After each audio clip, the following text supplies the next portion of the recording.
kaip sakau, mano irgi noras, kad kiekvienas darbuotojas kuo daugiau uždirbtų.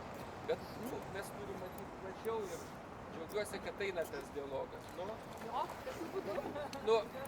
Jūsų pastanga dėka vis vien einam į priekį. Palyginus, kas buvo prieš 2 metus ir kas dabar, tai yra didelis skirtumas.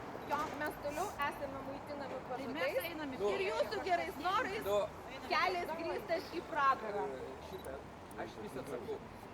Visur reikia matyti per pliusą. Jeigu žiūrėsi per minusą, tai taip viskas blogai. Bet iš tikrųjų gyvenimas eina į priekį ir reikia matyti pliusus. O ką... Žiūrim tas pliusus, kaip piniginė didėja, nedidėja. Tai taip, taip dauginam, taip dedam.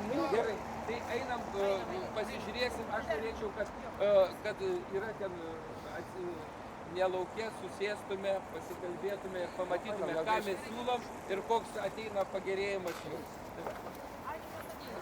Labai norim padėkoti tarybos nariai Nijolei Giedraitienei, kuri betarpiškai bendravo su mumis ir iš tikrųjų motyvuotai ir pagalvodama palaiko mūsų pusę. Ačiū jai. Ponia Nijolė,